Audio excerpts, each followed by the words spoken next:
Mesdames et messieurs, chers abonnés, bonjour et soyez les bienvenus encore une fois sur notre chaîne des mystères du langage. Aujourd'hui, nous avons le privilège de recevoir un orthophoniste qui nous vient du Congo, Monsieur Mbongo. Bonjour. Bonjour. Est-ce que vous pouvez vous présenter à nos chers abonnés? Voilà. Moi, je suis Steve Mungu, je suis orthophoniste. J'exerce au Congo-Brazzaville dans une structure hospitalière d'où on prend en charge des enfants différents qui ont des troubles de langage. Et D'accord. Quelles sont les pathologies que vous rencontrez dans votre structure? voilà, comme on dit, l'orthophonie, c'est un grand champ d'intervention. Du coup, nous rencontrons des pathologies qui ont des enfants qui ont des troubles de langage oral, langage écrit. Et nous recevons aussi des cas des adultes qui ont des difficultés aussi dans le cas de langage oral, langage écrit aussi, et aussi des troubles de communication. D'accord. Et, Bonjour. Oui, vous voulez ajouter quelque chose? et ce soir, je vais plus vous parler des enfants qui ont des troubles de communication. Eh bien, dans l'émission d'aujourd'hui, vous avez choisi de nous parler de l'autisme. Alors, qu'est-ce que l'autisme et quelles sont les croyances qui sont liées à l'autisme? Également, quelles sont les différentes méthodes de communication qu'on peut utiliser chez l'enfant autiste? Tels sont les sujets que nous allons aborder dans cette émission. Monsieur Mbongo, la parole est à vous. Voilà, on peut dire que l'autisme, c'est... Bon, je ne suis pas légitime pour parler de l'enfant autiste, et je ne sais peu des choses sur lui. Et si c'est qu'il y ait autant d'autisme que des personnes avec l'autisme. Donc, Vous voulez dire depuis, par là qu'il y a une différence entre les enfants autistes, c'est ça? oui, en fait, il y a autant d'autisme que des personnes avec autisme. D'accord, d'accord. Voilà. Donc, depuis ma formation en Macaton depuis 2019, j'ai fait beaucoup de suivi dans ce cas-là. Ce sont des enfants qui ont des difficultés de communication Mhm. qui touchent. Donc, les interactions ne sont pas mises en place de façon correcte. Le langage oral pose un problème et souvent nous sommes démunis face à ces fonctionnements. Souvent pas de langage oral, comportement inhabituel, centre d'intérêt étrange, souvent aussi déroutant. Donc, on pourrait dire aussi la communication doit être le premier objectif, même si cette communication est différente, inattendue avec des peurs ou au milieu des stéréotypés et des écolalies. D'accord. Est-ce que vous pouvez nous expliquer ce que vous entendez par stéréotypie et écolalie, parce que bon, mon public, il n'est pas au clair sur ces notions. Donc, est-ce que vous Oui. pouvez expliquer? Bon, voilà. Pour les stéréotypies, ce sont des enfants qui font beaucoup de répétitions. Parfois, c'est des répétitions gestuelles. Parfois, c'est des répétitions orales. Et dans les écolalies, ils répètent ce que l'autre dit, ce que l'individu qui est en face de lui dit. Par exemple, il dit va se laver, il lui aussi répète va se laver. Voilà, c'est dans ce sens-là. Voilà. Donc, c'est Donc, pas forcément des choses qu'ils comprennent en fait, mais eux, ils juste, font des répétitions en fait. justement, D'accord. justement. Vous pouvez continuer. Voilà.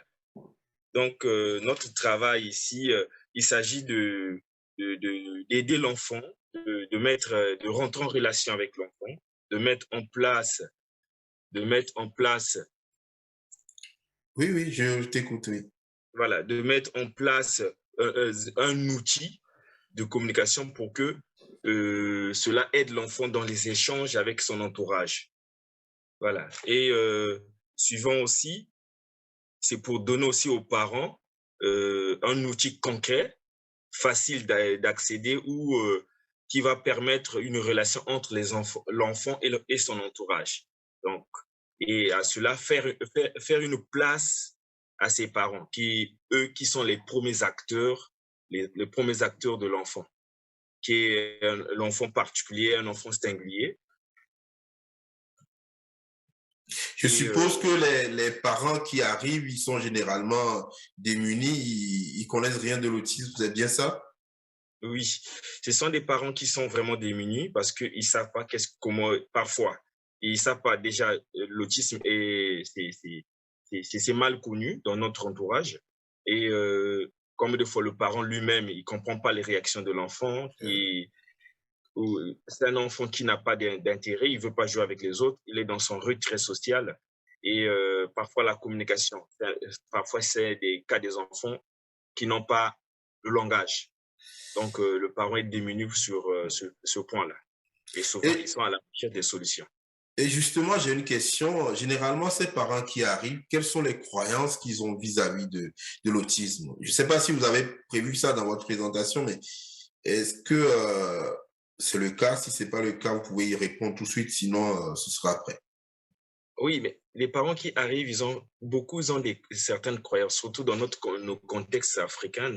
Les contextes africains, beaucoup de parents ont des croyances sur cette maladie ou cette pathologie qui est difficile, qui est difficile à comprendre et qui, pour trouver la solution aussi, c'est très difficile. Ouais. Même même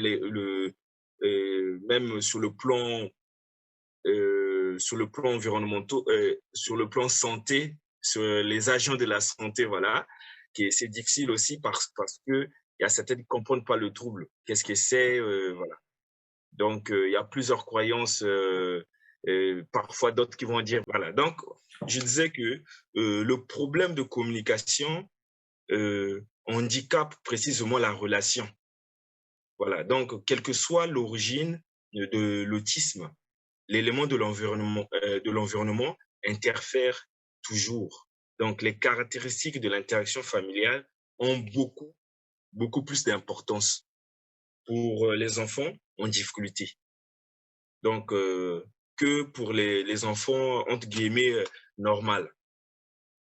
Donc, la famille commence par lui faire une place normalement et des petits albums, des photos, des pictogrammes que nous utilisons comme étant donné des pictogrammes, des images. Ce n'est pas parce que l'enfant ne parle pas qu'il ne faut pas lui parler.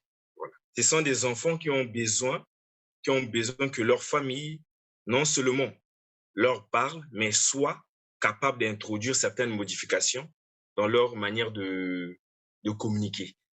Voilà. Donc, l'implication du milieu familial paraît indispensable. Donc, pour aider l'enfant qui est en difficulté. D'accord.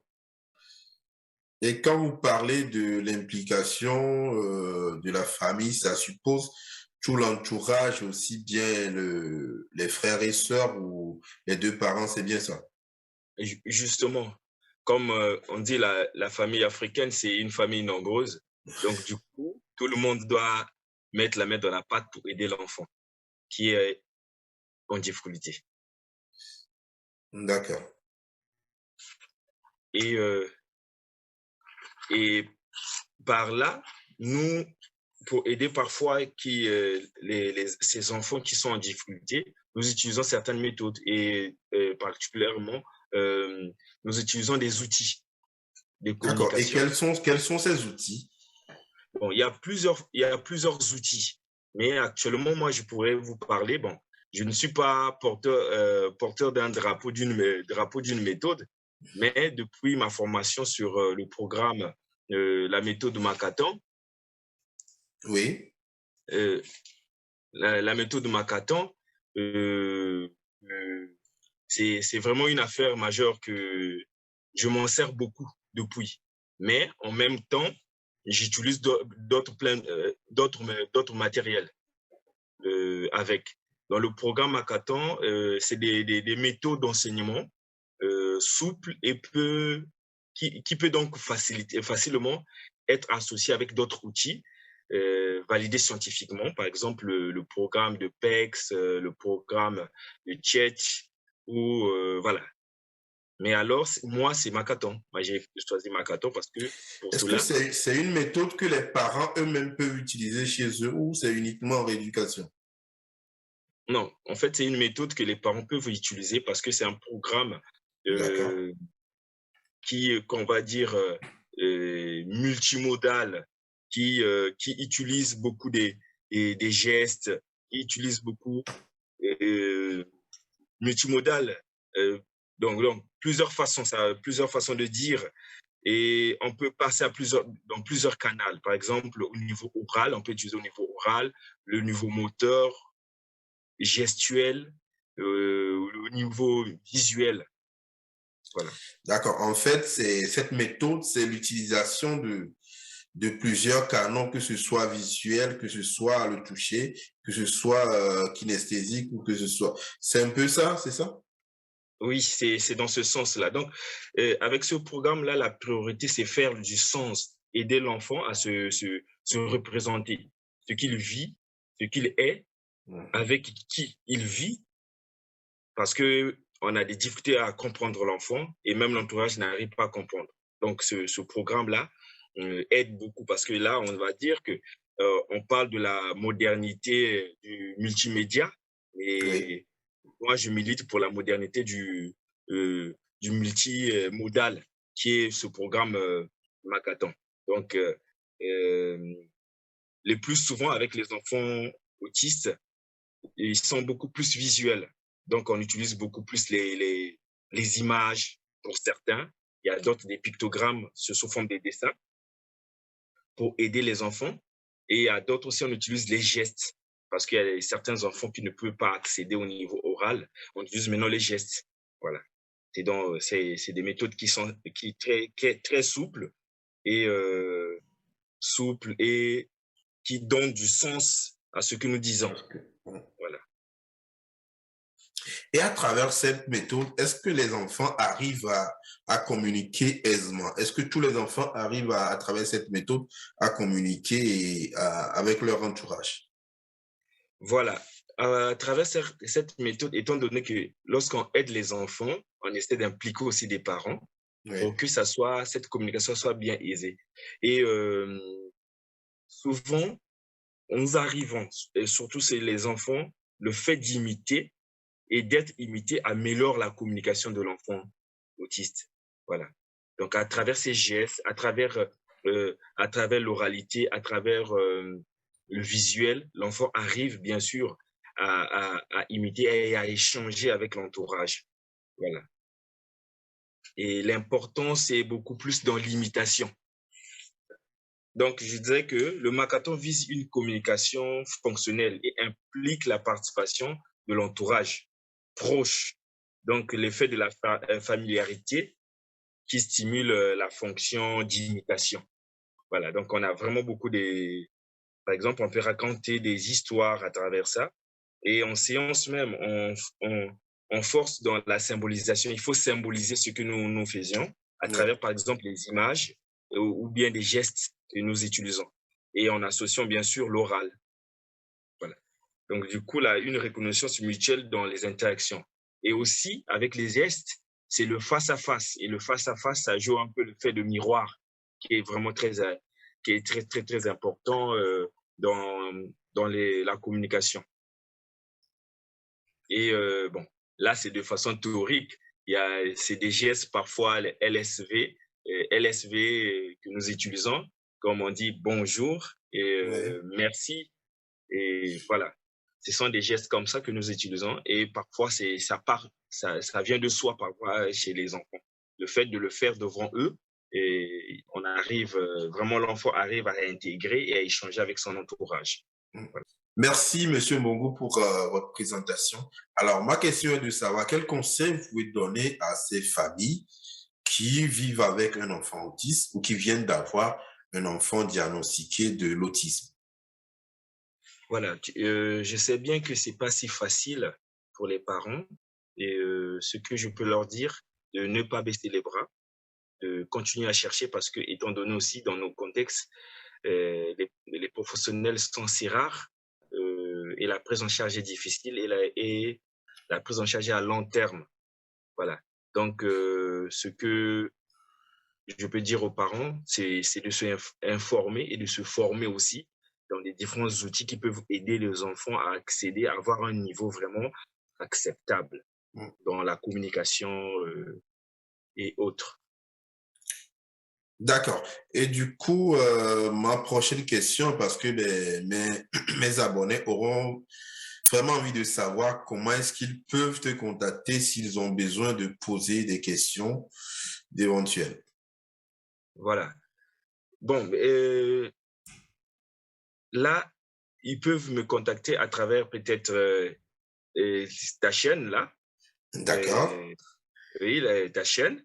Et là, on pourrait s'échanger. S'ils ont des questions, des inquiétudes, je pourrais bien leur expliquer comment mettre en place ce programme pour aider les enfants qui sont en difficulté. Et c'est un programme non seulement des enfants en difficulté de communication, et pour tous les enfants, même Est-ce les que ce enfants qui ont... programme implique des coûts? Est-ce qu'il y a des choses à acheter ou c'est un programme libre d'accès et Non, facile d'utilisation? c'est pas des coûts, le coût n'est pas élevé pour ce programme parce que il y a des sites qui existent qu'on peut trouver facilement les images, qu'on peut trouver facilement ce que j'ai appelé les pictogrammes. Voilà. D'accord. Donc c'est seulement mettre en place, comme on dit, on met en place un cahier avec les images pour aider l'enfant à se symboliser, pour avoir une représentation mentale de ce qu'est, parce que lorsqu'on va dire par exemple le gâteau, il doit Oui, savoir c'est quoi. Le fait, on fait le geste oui. gâteau et on va voir, on peut utiliser les choses de la vie quotidienne que nous avons dans le milieu. Voilà. Donc, peut-être pour les parents qui n'ont pas l'accès sur Internet, on peut filmer des choses qui sont au milieu pour que l'enfant ait cette représentation et ceci aide l'enfant dans les échanges. Donc, c'est un moyen de communication alternatif pour aider l'enfant à se communiquer, à vouloir exprimer ses besoins. D'accord. Votre dernier mot? Voilà, mon dernier mot, moi, je dirais bien que ce qu'on veut vraiment, que l'enfant communique, c'est notre sourire pour nous. Ça fait la joie pour que on se dit pas que c'est fini, non, on ne baisse pas les bras, mais on continue à aider les enfants, quel que soit le prix. Et, j'encourage les parents avec tous leurs efforts qu'ils font pour le bien de leur enfant, avoir un projet à court et à long terme pour leur enfant.